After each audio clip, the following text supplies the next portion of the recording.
Hello guys, आज हम बात करेंगे साउथ चाइना कन्फ्लिक्ट के बारे में। और वर्तमान समय पे ये साउथ चाइना कन्फ्लिक्ट बहुत तेजी से बढ़ रहा है और गंभीर हालत की तरफ जा रहा है। इसका कारण चाइना इस साउथ चाइना सी को पूरा अपना दावा करता है और इसलिए दिन पर दिन इस साउथ चाइना सी को कैप्चर करते जा रहा है चाइना। और इसी बात को यहाँ पे जितने सारा देश है चाइना के अगेंस्ट में विरोध कर रहा है। और हो सकता है आने वाले वक्त में चाइना के साथ बहुत ही ज़्यादा एक बड़ा नेवल कन्फ्लिक्ट या नेवल वार हो सकता है। और यहाँ पे डायरेक्ट ये वार होगा चाइनीज नेवी के साथ, यहाँ पे जितने सारा देश है उन सभी देशों का नेवी के साथ। और यहाँ पे और एक बात बताना चाहूँगा, यहाँ पे अगर ऐसा कुछ चाइना के अगेंस्ट में नेवल वार या कन्फ्लिक्ट होता है तो डेफिनेटली ये वार चाइना के अगेंस्ट में चाइना वर्सेस अमेरिका होगा, क्योंकि यहाँ पे डायरेक्ट इन सभी देशों को सपोर्ट कर रहा है अमेरिका। तो गाइस, आज हम देखेंगे चाइनीज नेवी यहाँ पे इस साउथ चाइना सी में कितना ज़्यादा शक्तिशाली या कैपेबल है, इसके बारे में देखेंगे। एक तरफ है चाइनीज नेवी, दूसरी तरफ Japan, south Korea, Taiwan, Malaysia, Indonesia, Vietnam, Singapore, Philippine जैसा देश के नेवी के साथ कंपैरिजन करेंगे। इन दोनों नेवी में से कौन ज्यादा शक्तिशाली है, अगर नेवल वार होता है तो यहाँ पे किसके पल्ला ज्यादा भारी होगा, इसके बारे में एनालाइज करेंगे। चलिए गाइस, शुरू करते हैं ये कंपैरिजन। और शुरू करने से पहले एक बात बताना चाहूंगा, अगर आप इस तरह का डिफेंस रिलेटेड वीडियो देखना पसंद करते हैं तो प्लीज इस चैनल को लाइक और सब्सक्राइब करके इस चैनल को सपोर्ट कीजिए।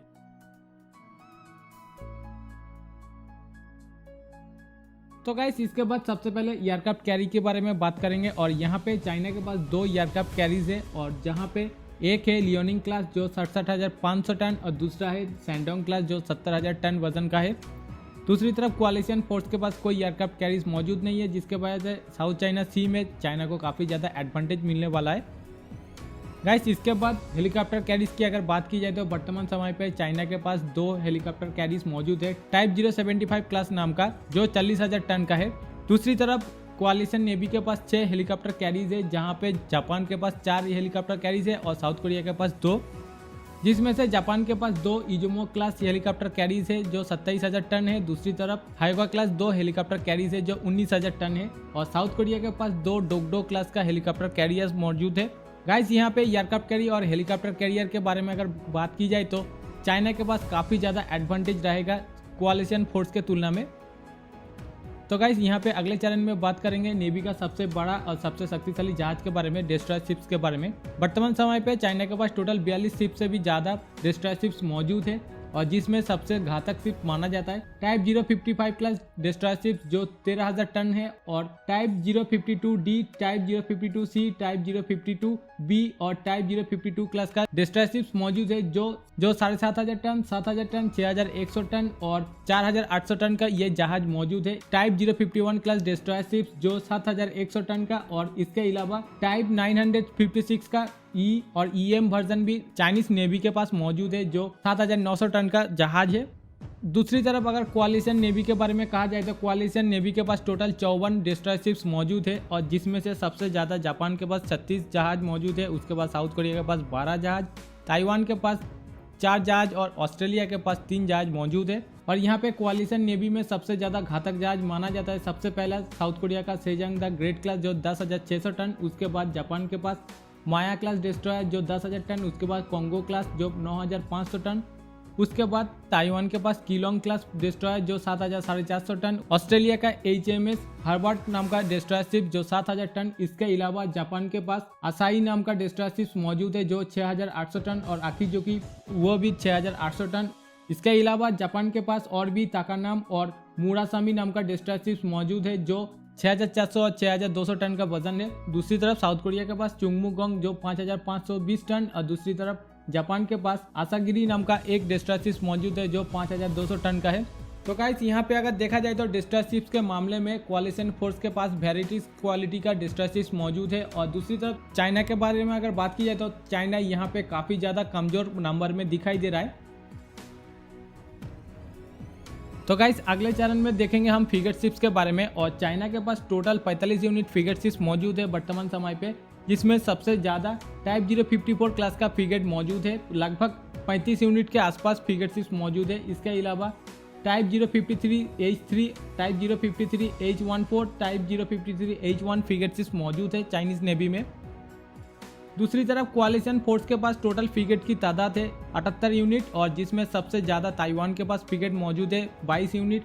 उसके बाद साउथ कोरिया के पास 16 यूनिट, ऑस्ट्रेलिया के पास 10 यूनिट, वियतनाम के पास 9 यूनिट, मलेशिया के पास 8 यूनिट और इंडोनेशिया के पास 7 यूनिट, उसके बाद सिंगापुर के पास 6 यूनिट फ्रिगेटशिप्स मौजूद है। और यहाँ पे कोalition फोर्स के फ्रिगेटशिप्स की अगर बात की जाए तो सबसे ज्यादा घातक माना जाता है ऑस्ट्रेलिया का अंजा क्लास फ्रिगेटशिप जो 10 यूनिट शिप्स मौजूद है। इसके बाद साउथ कोरिया का डियागो क्लास फ्रिगेटशिप जो 3650 टन का वजन है और उल्सन क्लास जो 2250 टन का वजन है। और इसके अलावा ताइवान के पास कुंगडिंग क्लास नाम का फ्रिगेटशिप मौजूद है। ये सभी फ्रिगेटशिप 3500 टन का वजन है। इसके अलावा गाइस इंडोनेशियन नेवी के पास मार्ता दिनातो क्लास जो 2365 टन और अहमद यानी क्लास जो 2200 टन का फ्रिगेटशिप मौजूद है। दूसरी तरफ मलेशियन नेवी के पास महाराजा लीला क्लास जो 3100 टन और लिक्यू क्लास जो 2300 टन का फ्रिगेटशिप है, ये मलेशियन नेवी के पास मौजूद है।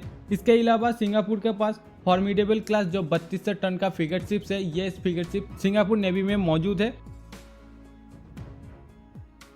तो गाइस यहाँ पे अगर देखा जाए तो फ्रिगेटशिप्स के मामले में चाइना के पास डिसएडवांटेज काफी ज्यादा है, नंबर में काफी ज्यादा डिसएडवांटेज मौजूद है चाइना के पास। इसके बाद अगले तरफ अब हम देखेंगे कॉर्वेट शिप्स के बारे में। और कॉर्वेट शिप्स में चाइना के पास टोटल 72 यूनिट कॉर्वेट शिप्स मौजूद है और ये सभी कॉर्वेट शिप टाइप 056 क्लास का कॉर्वेट शिप्स है जिसका वजन 1500 टन का है।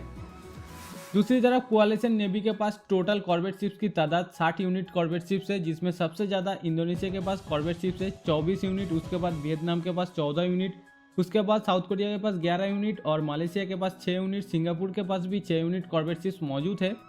तो गाइस यहाँ पे कोalition नेवी में सबसे ज़्यादा घातक कॉर्वेट शिप्स माना जाता है इंडोनेशिया का डीपियोंग गारो क्लास जो 1692 टन और बिंग टोमो क्लास जो 1940 टन का, फाजिलिल्ला क्लास जो 1450 टन का कॉर्वेट शिप्स है, ये सबसे ज्यादा घातक कॉर्वेट शिप्स माना जाता है। दूसरी तरफ कोalition नेवी के पास मौजूद है मलेशिया का 1850 टन वाला कॉर्वेट शिप्स जो कस्तूरी क्लास और लक्ष्मणा क्लास जो 675 टन का है। इसके बाद साउथ कोरिया के पास सबसे ज्यादा घातक कॉर्वेट शिप्स मौजूद है, वो 1220 टन का है पुओंग क्लास का। वर्तमान समय पे सिंगापुर के पास लेटेस्ट कॉर्वेट शिप्स मौजूद है विक्ट्री क्लास जो 650 टन का वजन है। तो गाइस यहाँ पर देखा जाए तो कॉर्वेट शिप्स के बारे में यहाँ पे चाइना के पास काफ़ी ज़्यादा एडवांटेज मौजूद है दिखाई दे रहा है। यहाँ पे नंबर में भी और कैपेबिलिटी में भी चाइना के पास कॉर्वेट शिप्स के मामले में काफ़ी ज़्यादा एडवांटेज रहेगा। तो गाइस अगले तरफ अगर माइन वारफेयर के लिए देखा जाए तो यहाँ पे चाइना के पास 36 माइन वारफेयर शिप्स मौजूद है। दूसरी तरफ कोalition नेवी के पास 72 यूनिट माइन वारफेयर शिप्स मौजूद है, जहाँ पे सबसे ज़्यादा जापान के पास 22 यूनिट और ताइवान के पास 14 यूनिट, साउथ कोरिया के पास 13 यूनिट और इंडोनेशिया के पास 11, वियतनाम के पास 8, ऑस्ट्रेलिया के पास भी 8 यूनिट और मलेशिया के पास 4 यूनिट माइन वारफेयर शिप्स मौजूद है। पेट्रोल क्राफ्ट की अगर बात की जाए तो चाइना के पास टोटल 152 यूनिट पेट्रोल क्राफ्ट मौजूद है और दूसरी तरफ कोalition नेवी के पास 463 यूनिट पेट्रोल क्राफ्ट मौजूद है, जिसमें सबसे ज़्यादा इंडोनेशिया के पास 181 यूनिट, साउथ कोरिया के पास 111 यूनिट और वियतनाम के पास 54 यूनिट, फिलीपाइन के पास 50 यूनिट, ताइवान के पास 43 यूनिट और मलेशिया के पास 24 यूनिट पेट्रोल क्राफ्ट मौजूद है। तो गाइस यहाँ पे आखिर में देखेंगे सबमरीन की तादाद और किसके पास सबमरीन की तादाद सबसे ज़्यादा है। ये सबमरीन वर्तमान समय पे सेकंड स्ट्राइक कैपेबिलिटी वाला वेपन कहा जाता है। जिस देश के पास सबसे ज़्यादा सबमरीन मौजूद होगा वही देश नेवी में सबसे ज़्यादा शक्तिशाली माना जाता है। गाइस यहाँ पे चाइना के पास टोटल 72 यूनिट सबमरीन मौजूद है और यहाँ पे चाइनीज नेवी में काफ़ी सारा वैराइटीज नंबर में सबमरीन मौजूद है चाइनीज नेवी में, जैसे कि न्यूक्लियर बैलिस्टिक मिसाइल सबमरीन जो 16,000 टन का है 6 यूनिट मौजूद है चाइनीज नेवी में, और न्यूक्लियर अटैक सबमरीन जो 6,100 टन का है ये 9 यूनिट सबमरीन मौजूद है चाइनीज नेवी में। इसके अलावा कन्वेंशनल अटैक सबमरीन में टाइप 039A, B, C और टाइप 039G, G1 और किलो क्लास और टाइप 35A और B क्लास सबमरीन मौजूद है जो 3600 टन, 2250 टन, 3100 टन, 2113 टन और 3075 टन का सबमरीन मौजूद है चाइनीज नेवी में। इसके अलावा गाइस चाइनीज नेवी में कन्वेंशनल बैलिस्टिक मिसाइल सबमरीन भी मौजूद है जिसकी वजन 6630 टन का है।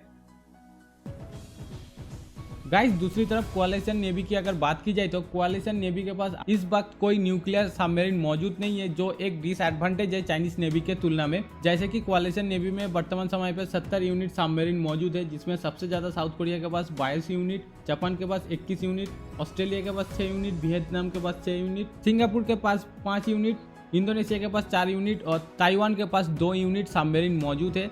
गाइस यहाँ पे एक बात कहना चाहूँगा, यहाँ पे कोalition नेवी के पास बैलिस्टिक मिसाइल सबमरीन मौजूद है जो कन्वेंशनल सबमरीन के रूप में है। तो गाइस ये था चाइनीज नेवी के साथ कोalition नेवी का एक नेवल फायर पावर कंपैरिजन और यहाँ पे इंडिया रिजल्ट अगर देखा जाए तो कोलिशन नेवी ओवरऑल बहुत ही ज्यादा शक्तिशाली है। कोलिशन नेवी के पास ज्यादा संख्या में डिस्ट्रॉयर शिप्स और फ्रिगेट शिप्स मौजूद है। दूसरी तरफ चाइनीज नेवी के पास एयरक्राफ्ट कैरी, हेलीकॉप्टर कैरी और कॉर्वेट और सबमरीन काफी तादाद में मौजूद है। तो यहाँ पे डेफिनेटली चाइनीज नेवी के पास कुछ थोड़ा बहुत एडवांटेज होगा। ओवरऑल देखा जाए तो कोलिशन नेवी चाइनीज नेवी के तुलना में काफी बड़ा और शक्तिशाली है। तो यहाँ पे एडवांटेज सबसे ज्यादा कोलिशन नेवी के पास ही जाएगा।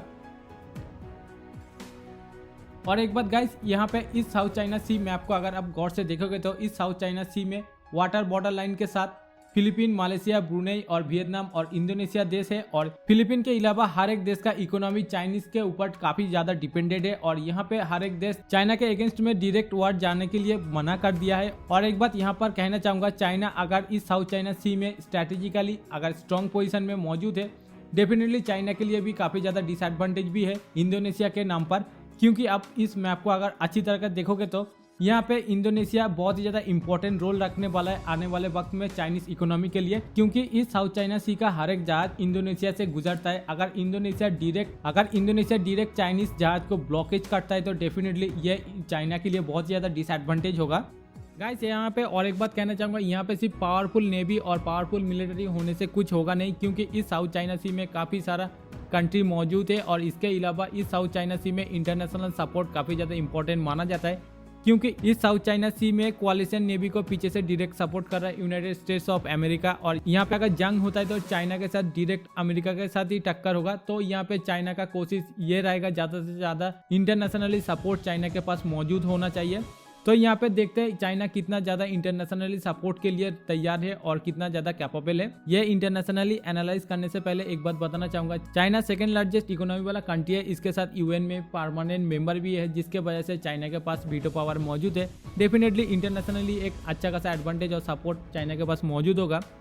तो गाइस आप देखेंगे इकोनॉमिकली चाइना के साथ कितना ज़्यादा इन देश का रिलेशन अच्छा है या मजबूत है। इस इकोनॉमिकली रिलेशन को देखने के बाद आपको थोड़ा अंदाजा हो जाएगा यहाँ पे जितना सारा देश है वर्तमान समय पे चाइना को कितना ज़्यादा सपोर्ट करेगा और अमेरिका को कितना ज़्यादा सपोर्ट करेगा। तो यहाँ पे सबसे पहले बता दो, इस कोलिशन नेवी में सबसे शक्तिशाली navy south Korea, Japan, Taiwan और इंडोनेशिया और मलेशिया है, क्योंकि साउथ चाइना सी में इन सभी देशों का नेवी सबसे ज़्यादा शक्तिशाली माना जाता है।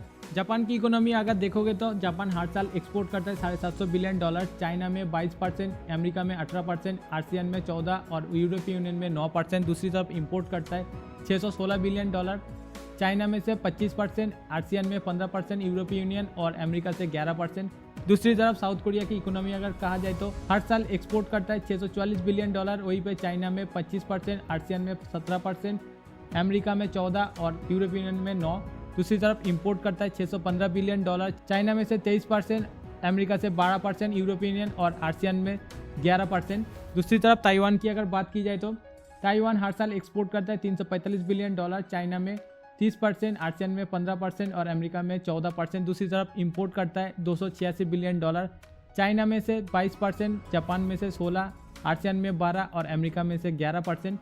इंडोनेशिया की अगर बात की जाए तो $231 बिलियन हर साल एक्सपोर्ट करता है, वहीं पे चाइना में 24%, आसियान में 14% और अमेरिका में 11%। इंपोर्ट करता है $196 बिलियन, वहीं पे चाइना में से 32%, आसियान में 17%, जापान में 8%, साउथ कोरिया के पास 5% और अमेरिका में से 5%। मलेशिया की अगर बात की जाए तो मलेशिया हर साल एक्सपोर्ट करता है $236 बिलियन और वहीं पे चाइना में 15%, सिंगापुर में 13% और अमेरिका में 12%। इंपोर्ट करने की अगर बात की जाए तो $197 बिलियन हर साल इंपोर्ट करता है, वहीं पे चाइना में से 19%, सिंगापुर में 14% और अमेरिका से 7.5%। सिंगापुर हर साल एक्सपोर्ट करता है $630 बिलियन, वहीं पे हांगकांग से 13%, चाइना से 11% और मलेशिया से 9% और अमेरिका से 8%। हर साल इंपोर्ट करता है $530 बिलियन, वहीं पे चाइना में से 15%, मलेशिया से 11% और अमेरिका से 10%। गाइस यहाँ पे और एक बात, इस साउथ चाइना सी में फिलीपाइन के साथ सबसे ज़्यादा विवाद में उलझा हुआ है चाइना। तो यहाँ पर फिलीपाइन की इकोनॉमी अगर देखोगे तो फिलीपाइन हर साल एक्सपोर्ट करता है $86 बिलियन, वहीं पे जापान पे 15% और अमेरिका में 15% और चाइना में भी 15% एक्सपोर्ट करता है। और इंपोर्ट करने के मामले में हर साल $180 बिलियन इंपोर्ट करता है, वहीं पे चाइना से 18% और अमेरिका से 11%। गाइस 11%। तो गाइस यहाँ पे अगर देखा जाए तो जापान, साउथ कोरिया, ताइवान इस साउथ चाइना अलायंस या तो इस कोलिशन नेवी में सबसे शक्तिशाली नेवी माना जाता है या कहा जाता है। तो गाइस यहाँ पे इन सभी देशों का 25% जीडीपी या तो का इकोनॉमी पूरा चाइना के ऊपर डिपेंडेड है। अगर इन सभी देश कभी नहीं चाहेगा चाइना के साथ जंग में जाना, क्योंकि अगर चाइना के साथ अगर इस समय पे जंग में जाता है तो इन सभी देशों का इकोनॉमी डायरेक्टली क्रैश कर सकता है। जापान और साउथ कोरिया डेफिनेटली इस साउथ चाइना सी के मामले में नहीं पड़ेगा, तो यहाँ पे डेफिनेटली साउथ चाइना कोalition नेवी में काफ़ी ज़्यादा कमजोरी दिखाई दे सकता है और डिसएडवांटेज भी दिखाई दे सकता है। गाइस, आप काफ़ी समय पे देख चुके हो अमेरिका यहाँ पे हर एक देश को इन्फ्लुएंस किया है चाइना के अगेंस्ट में वॉर में जाने के लिए। साउथ कोरिया, जापान, ताइवान और वियतनाम, इन सभी देश चाइना के खिलाफ जाने से मना कर दिया है, ये इकोनॉमिकली पोजीशन के वजह से। तो गाइस, यहाँ पे अगर स्ट्रेटेजिकली अगर बात की जाए तो ये साउथ चाइना सी दूसरे सागर के तुलना में काफ़ी डिफरेंट है, क्योंकि यहाँ पे छोटा बड़ा काफ़ी सारा आइलैंड मौजूद है, जिसके वजह से ये दूसरे सागर के मुकाबले में काफ़ी असमान है। तो यहाँ पे काफ़ी सारा बड़ा आइलैंड मौजूद है, जिसमें से पैरासेल आइलैंड, डोंगसा एटॉल, मैकलफील्ड बैंक और स्कारबोरो एटॉल, स्पार्टली आइलैंड और नाथु आइलैंड और अनम्बस आइलैंड मौजूद है। इन सभी आइलैंड में से चाइना के कब्जे में 70% आइलैंड है। नाथु आइलैंड इंडोनेशिया के पास और अनम्बस आइलैंड चाइना के पास मौजूद नहीं है। बाकी इन सभी आइलैंड में चाइना अपना military base, air base, naval base को बनाए रखा है। इसके अलावा antiship missiles, air defence system को भी तैनात करके रखा है। इसके अलावा बहुत सारे ऐसे छोटे मोटे ऐसे आइलैंड मौजूद है जहाँ पे चाइना ने अपना एयर डिफेंस सिस्टम और एंटीशिप मिसाइल इंस्टॉल करके तैनात रखा है। तो यहाँ पे डेफिनेटली चाइना के अगेंस्ट में कोई भी नेवी डायरेक्ट जंग में जाना नहीं चाहेगा और यहाँ पे काफ़ी क्रिटिकल होगा चाइना के अगेंस्ट में। दूसरी तरफ अगर देखा जाए तो चाइना ये पूरे साउथ चाइना सी को अगर कैप्चर किया है तो डेफिनेटली चाइना के पास भी एक डिसएडवांटेज है, जैसे कि नाथुआ आइलैंड और अनम्बस आइलैंड के नाम पर, क्योंकि ये दोनों आइलैंड बहुत ही ज़्यादा इंपॉर्टेंट पोजीशन में है और ये दोनों आइलैंड भी चाइना के कब्जे में नहीं है। तो डेफिनेटली एक चाइना के ऊपर काफ़ी ज़्यादा प्रेशर रहेगा। तो गाइस, ये था चाइना के साथ साउथ चाइना अलायंस कोalition नेवी का कंपैरिजन और एनालाइज। यहाँ पे अगर जंग होता है तो किसके पास एडवांटेज ज़्यादा होगा ये जरूर कमेंट करके बताना। एक तरफ है चाइना, दूसरी तरफ साउथ चाइना सी का कोalition नेवी और अमेरिका, किसके पल्ला भारी होगा ये आप जरूर कमेंट करके बताना। और इतना देर तक देखने के लिए thank you very much. Thank you for watching. Thank you very much.